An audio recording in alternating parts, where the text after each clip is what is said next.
کل میں by chance اسی شاندار چوک سے گزر رہا تھا، المعروف مفتی چوک، تو بائی چانس میری نظر پڑی اتنے بڑے بڑے اسرائیل کے جھنڈے. بہت اچھی بات ہے، زمین پہ انہوں نے اس کو پینٹ کیا ہوا، یہاں تک تو بات درست ہے، لیکن حیران کن بات اس کے اوپر لکھا ہوا ہے اسرائیل پر لعنت. اسرائیل لفظ اتنا بڑا سڑک کے اوپر لکھا ہوا ہے، اس کے اوپر سے موٹر بائکس گزر رہی ہیں، پیدل جوتیوں سمیت لوگ گزر رہے ہیں. اسرائیل ورڈ قرآن پاک میں درجنوں دفعہ آیا ہے، اور یہ کوئی عام لفظ نہیں ہے. اسرائیل حضرت یعقوب علیہ السلام کا لقب ہے. اسرائیل کا مطلب ہے عبداللہ، اللہ کا بندہ. اسرائیل کی ریاست سے ہمیں اختلاف ہے، اور یہ نہ سمجھیے گا کہ یہ اسرائیل کوئی اور نام ہے اور یعقوب علیہ السلام کا جو لقب اسرائیل اور ہے، سیم ہے. وہ بھی حضرت یعقوب علیہ السلام کے ماننے والے ہیں ٹیمپرڈ فارم میں، جس طرح کرسچنز عیسیٰ ابن مریم کے، اور مسلمان بھی ٹیمپرڈ فارم میں ہی رسول اللہ کو مان رہے ہیں صلی اللہ علیہ وآلہ وسلم. رسول اللہ کی تو نہیں مان رہے. تو اسرائیل قرآن پاک میں درجنوں دفعہ آیا. سورہ بنی اسرائیل قرآن میں موجود ہے، 15واں پارہ سٹارٹ ہی اس سے ہوتا ہے.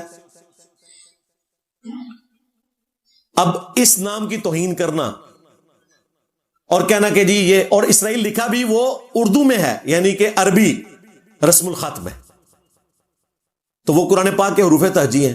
ہمیں تو اعلیٰ حضرت فتاوی رضویہ میں بتا رہے تھے، باپا جانی نے ویڈیوز میں بتایا، فضائل سنت میں لکھا کہ آپ ابو جہل اور کافر کا نام بھی اپنی جوتی پہ یا زمین پہ نہیں لکھ سکتے کہ قرآن کے حروف تہجی ہیں.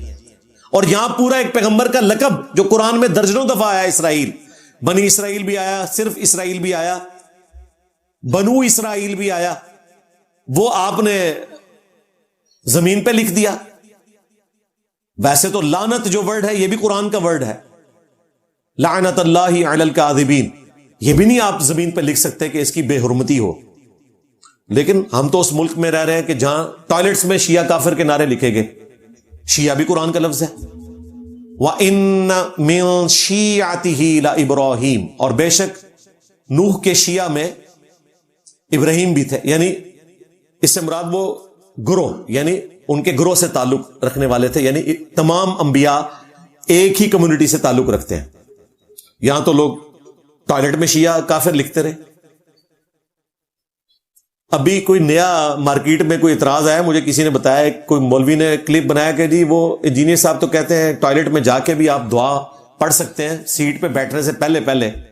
تو اگر ٹوائلٹ کے دروازے پہ کوئی شیعہ کافر لکھ لے تو آپ کی ڈاکٹرن میں تو کوئی مسئلہ نہیں ہے. پہلی بات، آپ کی ڈاکٹرن میں تو یہ توہین ہے نا، مانتے ہیں. ہزاروں ٹوائلٹس میں دیوبندیوں کے لکھا گیا. دوسری بات، یہ جو شیعہ کافر لکھا جاتا ہے نا، وہ ٹوائلٹ کی سیٹ پہ بیٹھنے سے پہلے نہیں لکھا جاتا، سیٹ پہ بیٹھ کے سامنے والی دیوار پہ لکھ رہے ہوتے ہیں. لو سامو،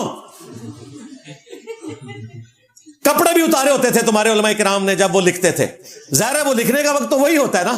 چھوٹے چھوٹے ٹوائلٹس ہوتے ہیں مساجد کے، کوئی بڑے ہوتے ہیں، مشکل سے آپ دروازہ کھولتے ہیں اور آگے سیٹ ہوتی ہے، اس سیٹ پہ بیٹھ کے اور کوئی کام نہیں، وہ نکال کے لکھنا شروع کر دیتے تھے. تو میری ڈاکٹرن میں بھی اور آپ کی ڈاکٹرن میں بھی وہ سیٹ پہ بیٹھ کے لکھ رہے ہوتے تھے. اب اس کی میم بنے گی نا مولوی کی، پھر وہ کہیں گے یار ہماری میمز بنتی ہیں. اللہ تو بندے، میں تمہیں دسیا ہے کہ تواڈے مولویاں دی، تواڈے وڈیاں دی، بلکہ بنو امیہ دی عقل جتے ختم ہوتی ہے نا، بلکہ بنو امیہ کی چلاکیاں جہاں ختم ہوتی ہیں وہاں سے ہماری عقل سٹارٹ ہوتی ہے. میرے نبی سا ہے ہی کوئی نہیں، تیرے بابے تھے شاہی کوئی نہیں. مزہ ہے. ہاں، تو شیعہ کافر لکھنا یہ کون سی اسلام کی خدمت ہو رہی ہے؟ آج تک لکھا ہوا ہے. یہ تو اب تھوڑا اسٹیبلشمنٹ کا ڈڈا ان کے اوپر آیا تو تھوڑا انہوں نے حیا کرنی شروع کیا ہے. پرانے مسجدوں میں ابھی تک اس طریقے سے چل رہا ہے. ہاں کوئی پینٹ ہو جائے تو وہ مٹ جائے، لادہ بات ہے، ادروائز انہوں نے کوئی کسر چھوڑی نہیں ہوئی تھی.